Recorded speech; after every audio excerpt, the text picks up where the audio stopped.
17 मई तक बढ़ा lockdown, green zone में मिलेगी कुछ राहत, रांची रेड जोन में इसलिए कोई राहत नहीं। नमस्कार, आजाद सिपाही में आपका स्वागत है। मैं हूं राकेश सिंह। कोरोना के खिलाफ जंग लंबी खिंच गई है। 25 मार्च से लागू देशव्यापी लॉकडाउन का तीसरा चरण 4 मई से शुरू होकर 17 मई तक चलने की घोषणा की गई है। प्रधानमंत्री नरेंद्र मोदी की अध्यक्षता में शुक्रवार सुबह हुई उच्च स्तरीय बैठक में लॉकडाउन की अवधि बढ़ाने का फैसला किया गया। देर शाम केंद्रीय गृह मंत्रालय ने आधिकारिक घोषणा कर लॉकडाउन बढ़ाने का ऐलान कर दिया। आपदा नियंत्रण कानून 2005 के तहत जारी आदेश में कहा गया है कि ग्रीन और ऑरेंज जोन में कुछ राहतें दी जाएंगी, लेकिन रेड जोन में कोई छूट नहीं दी जाएगी। रेड जोन और कंटेनमेंट क्षेत्र के बाहरी इलाकों में देश भर में प्रतिबंधित गतिविधियों के अलावा कुछ अतिरिक्त गतिविधियां प्रतिबंधित रहेंगी। इनमें साइकिल रिक्शा और auto rickshaw, taxi, online cab सेवा, जिले के अंदर और जिलों के बीच बसें, नाई की दुकान, स्पा और सैलून आदि सेवाएं शामिल हैं। मंत्रालय ने लॉकडाउन की अवधि बढ़ाने के साथ ही नए दिशा निर्देश भी जारी किए हैं। इसके अनुसार ऑरेंज जोन में जिले के अंदर लोगों और वाहनों को अनुमति प्राप्त गतिविधियों के लिए यात्रा करने की अनुमति होगी। 4 पहिया वाहन में ड्राइवर के अलावा 2 लोगों को बैठने की अनुमति होगी।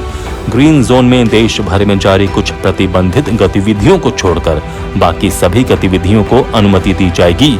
जिले के अंदर बसों के संचालन और बस डिपो के संचालन को अनुमति दी गई है। हालांकि बसों में 50% यात्रियों को बैठाने का निर्देश दिया गया है।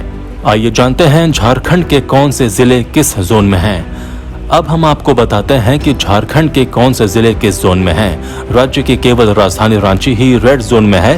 बोकारो, गढ़वा, धनबाद, देवघर, हजारीबाग, सिमडेगा, गिरिडीह, कोडरमा, जामताड़ा और चतरा ऑरेंज जोन में है, जबकि दुमका, जमशेदपुर, गोड्डा, गुमला, लातेहार, लोहरदगा, पाकुड़, पलामू, साहिबगंज, सरायकेला, खरसावां, चाईबासा, खूंटी और रामगढ़ ग्रीन जोन में है। आइए अब नजर डालते हैं कुछ कोरोना से जुड़ी खबरों पर। रांची में 2 और संक्रमित मिले, राज्य में संख्या हुई 114। शुक्रवार को रांची में 2 और कोरोना संक्रमित मरीज मिले हैं। इनमें से एक हिंदपीढ़ी और दूसरा पुंदाग का है।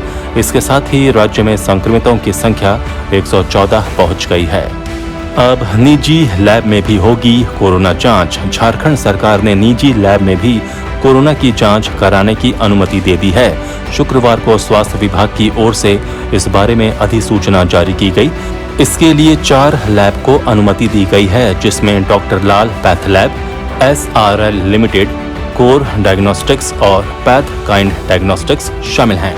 एक महत्वपूर्ण सूचना, 6 श्रमिक स्पेशल ट्रेन चलेगी। कोटा से एक ट्रेन हटिया आएगी।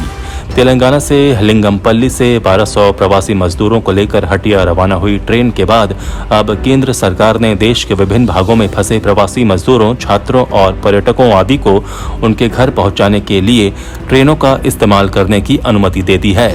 गृह मंत्रालय के निर्देशों के मुताबिक श्रमिक स्पेशल ट्रेन चलाई जाएगी। इसके बाद रेलवे ने 6 श्रमिक स्पेशल ट्रेन चलाने की घोषणा की है। केंद्रीय गृह मंत्रालय ने कहा कि राज्य और रेलवे बोर्ड मिलकर इसके लिए जरूरी इंतजाम करेंगे। रेल मंत्रालय ने बताया कि ये ट्रेनें महाराष्ट्र के नासिक से, उत्तर प्रदेश के लखनऊ, केरल के अलुवा से उड़ीसा के भुवनेश्वर, नासिक से मध्य प्रदेश के भोपाल, राजस्थान के जयपुर से बिहार के पटना और राजस्थान के कोटा से हटिया के बीच चलेगी। रेल मंत्रालय ने कहा है कि विशेष ट्रेन फंसे हुए लोगों को भेजने या प्राप्त करने के लिए प्रोटोकॉल के तहत दोनों राज्यों के अनुरोध पर चलाई जाएगी। आजाद सिपाही में अभी इतना ही। खबरों की और भी अधिक जानकारी के लिए आप पढ़ते रहिए अपना लोकप्रिय दैनिक अखबार आजाद सिपाही। आप हमारे इस YouTube चैनल को जरूर सब्सक्राइब करें। अगर आप ये वीडियो Facebook पेज पर देख रहे हों तो आप हमारे इस Facebook पेज को जरूर लाइक करें। जुड़े रहिए आजाद सिपाही के साथ। धन्यवाद।